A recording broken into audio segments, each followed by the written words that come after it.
In this tutorial, we're making a cuddly rainbow bee. It's quick to make. It usually takes me about an hour. I'd call it an advanced beginner pattern. But don't worry, the instructions are beginner friendly with clear steps and tips along the way. And honestly, it's such a fun little project. This is the second bee in my rainbow bee series, and if you want an easier and faster project, the mini keychain bee is already live. I'll leave a link in the description below. Welcome to Little Crochet Moments. My name is Mary. For all the stitches I use in this video, I have in-depth crochet tutorials on my channel where I explain each stitch in more detail. It's great if you ever want to slow things down and really learn the basics. And if you like this cuddly bee, make sure to stay till the end. I will share a sneak peek of the biggest plushie in this rainbow bee series. I call it the Huggable Bee. Here are the materials you need. Yarn in the colors of your choice. I'm using velvet yarn for the body, scissors, needle, stitch marker, stuffing, yarn for the wings and mouth, safety eyes. I'm using size 10mm, and that's it. Let's begin. We're going to start with making a magic ring. Make 6 single crochets into that magic ring. When I'm using plush yarn like this, I usually make 2 or 3 stitches and then I pull a little bit at the tail end so the yarn doesn't get stuck. This way, we reduce the risk of the yarn breaking when we pull it. If you want a more detailed explanation, feel free to check out my in-depth magic ring tutorial. Link is in the description. I'm using the yarn under technique in this tutorial, but I sometimes accidentally switch to yarn over without noticing. Bear with me if it happens. I recommend placing a stitch marker to keep track of your stitches. For round 2, we're going to make 6 increases. An increase just means making 2 single crochet stitches into the same space. Repeat this all the way around and we should have a total of 12 stitches in the end.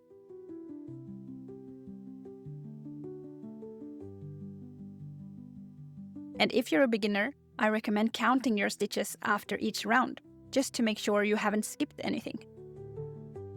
For round 3, we're going to make 1 single crochet followed by an increase and repeat this all the way around, and we should have 18 stitches at the end. I'll meet you at the end.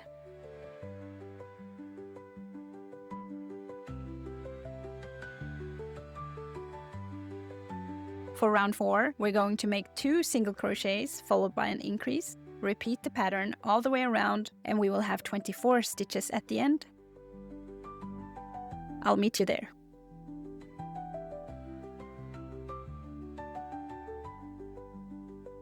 For round 5, we're just going to make 1 single crochet in each stitch around for 24 stitches in total. At the end of this round, we're going to change color to green. To do that, don't finish the last stitch as usual with your current yarn. Instead, we're going to pull through the new color in the final yarn over. Now I'm making the last stitch, but instead of finishing the last stitch with the yellow, I'm going to bring in the new yarn. Just hold it with your thumb like this, yarn over, and pull through to finish the stitch.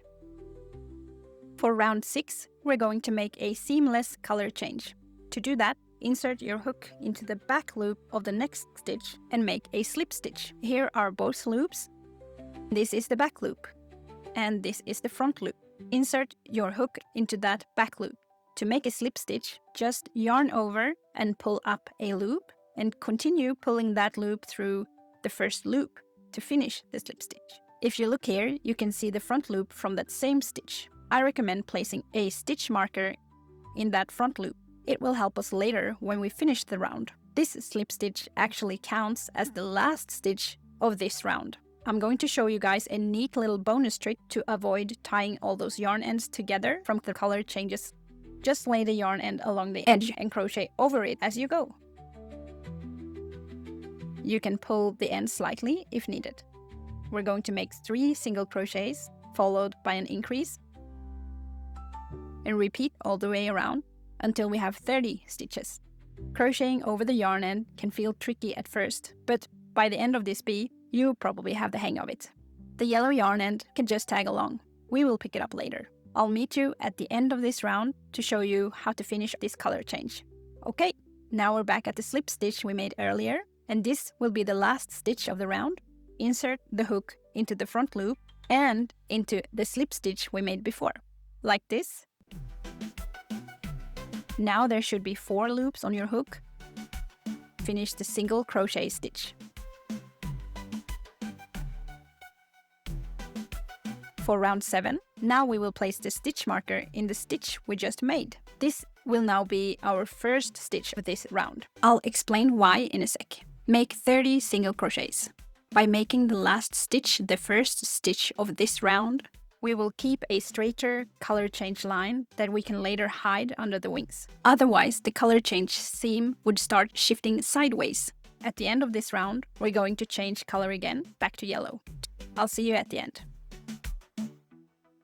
Now we're making the last stitch of this round.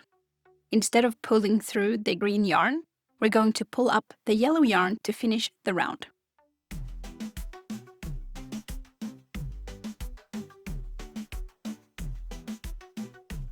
For round 8, we're going to repeat the seamless color change. Insert your hook into the back loop of the next stitch and make a slip stitch. Place the stitch marker in that front loop. Remember, this will count as the last stitch of this round. Now we're going to continue making single crochets all the way around, and remember to crochet over the green yarn end. Make 4 or 5 stitches and then cut the yarn. I'll meet you at the end, and heads up, we're going to change color again already. Cut the yarn. To finish the round, we're going to insert our hook into both the front loop and the slip stitch.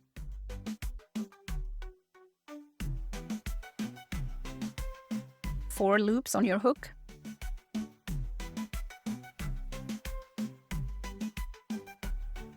And instead of finishing the single crochet with the yellow, we're going to pull through the new yarn, blue.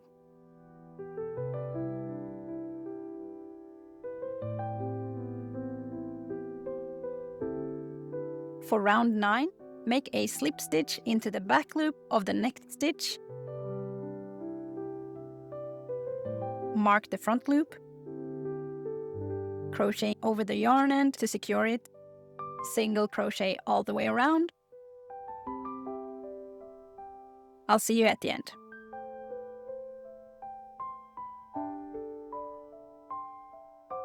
And to finish the round, insert your hook into the front loop and the slip stitch again. Sometimes the slip stitch is a bit tight. Just use a needle to loosen it up a little bit.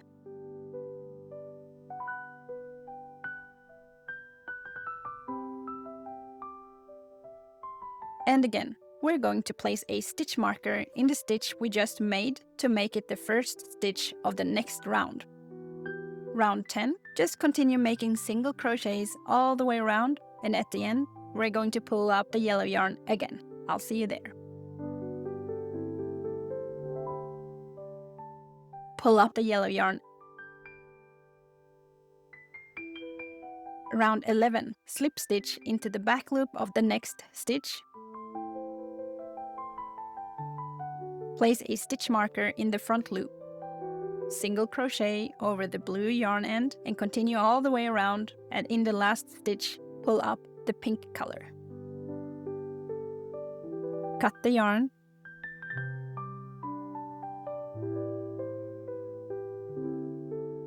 To finish the round, we're going to insert our hook into both the front loop and the slip stitch, and then we're going to bring in the pink yarn.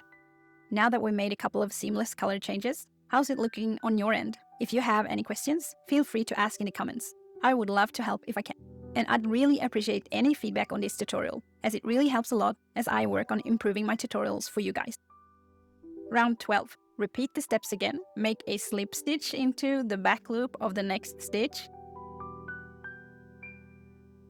Place a stitch marker in the front loop. Single crochet over the tail end.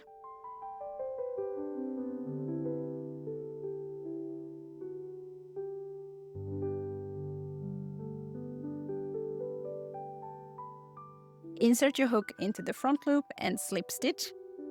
Yarn over and pull up a loop. Place a stitch marker in the stitch we just made to make it the first stitch of the next round. Round 13, make single crochets all the way around. And at the end, we're going to pull up the yellow color again. And this will be our last color change in this pattern. Bring in the yellow yarn in the last stitch. In round 14, we're going to start making decreases. Remember to crochet over that pink end. Start with 2 single crochets followed by a decrease. To make a decrease, insert your hook into the front loop of the next 2 stitches. 1 front loop, 2, pull up a loop, yarn over and pull up a loop. Now we're going to make 3 single crochets followed by a decrease. Repeat all the way around, and we should have 24 stitches in the end. Cut the yarn. When making a decrease, be careful not to accidentally add extra stitches in the decrease you just made. You can see here where the 2 loops of your decrease are. This is the next stitch to insert your hook into.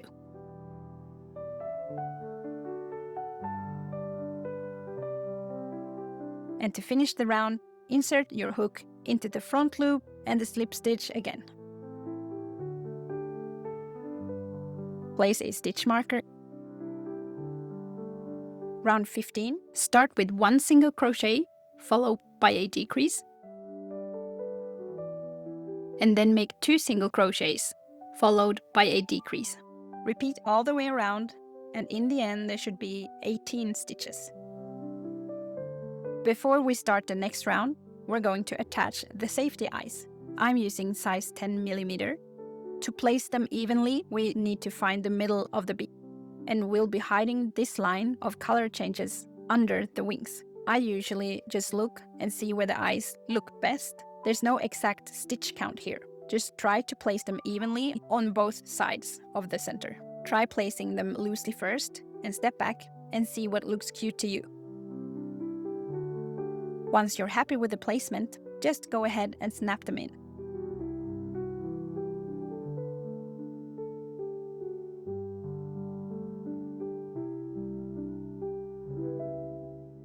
If the bee is going to be played with by small children, it's a good idea to tie the yarn ends inside together for extra durability. Let's add some stuffing now before the opening gets any smaller.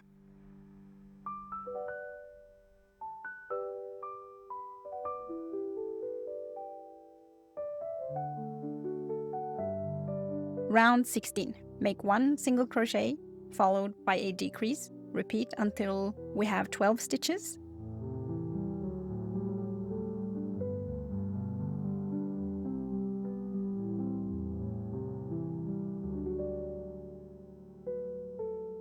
Add a bit more stuffing if needed before you close the opening completely. And for the last round, round 17, we're going to make 6 decreases.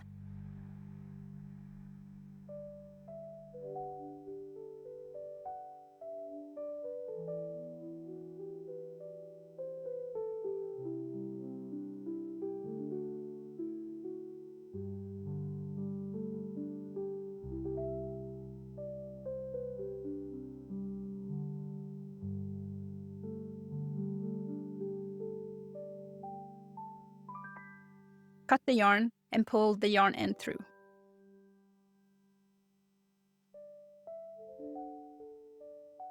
Now we can fasten off. To close the hole, sew in a zigzag motion in the remaining stitches.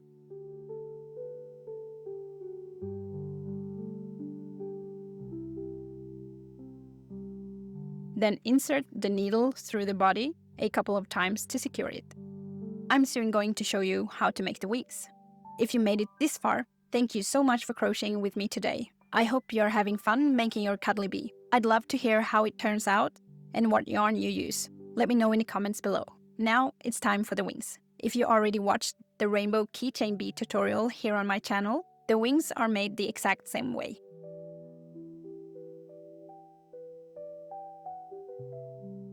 Start with a magic ring. The whole wing is made in one go, like a small crochet bow.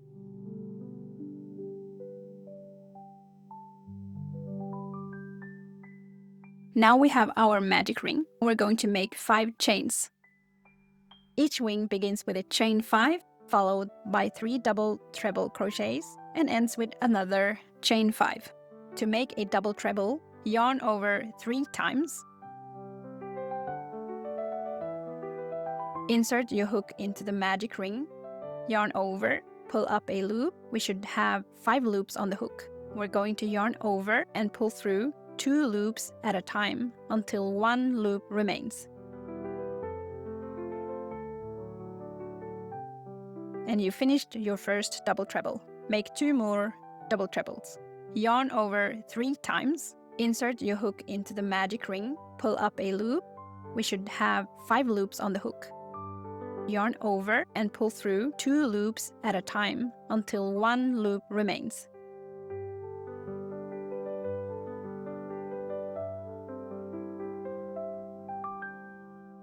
Pull the yarn end slightly and make 1 more double treble.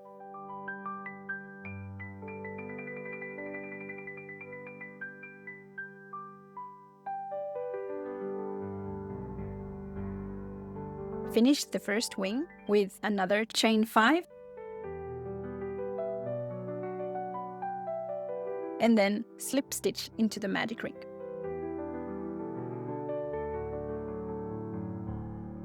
Pull the yarn end again. Now repeat those steps to make the second wing. Chain 5,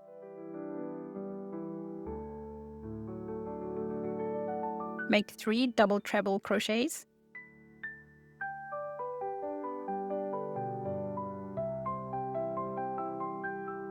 chain 5 again, and slip stitch into the magic ring. And pull out the yarn and cut the end. And then we're going to pull the yarn end to close the magic ring. Position the wings over the color change slip stitches and sew them in place. I like to use an extra needle to hold the wings in place while I sew. It helps keep the wings from shifting by accident.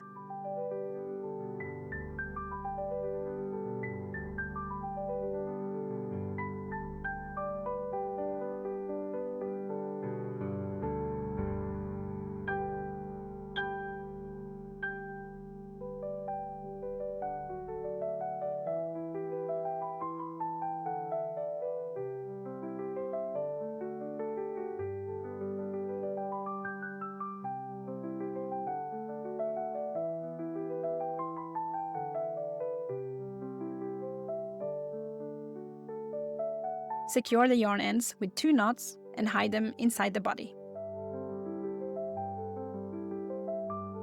If you enjoyed this tutorial, it really helps the channel if you give it a thumbs up, and if you want more plushie patterns like this, make sure to subscribe. And don't forget, any feedback is very much appreciated, as it helps so much when making these tutorials. The last step is adding the mouth. Just make sure the mouth is centered between the eyes, and be careful not to pull the yarn too tight, and you can adjust the shape or placement to get the look you prefer. I want to give you a quick sneak peek of the next pattern in my Rainbow Bee series. I call it the Huggable Bee. It's bigger and squishier, but just as beginner-friendly as the Cuddly Bee.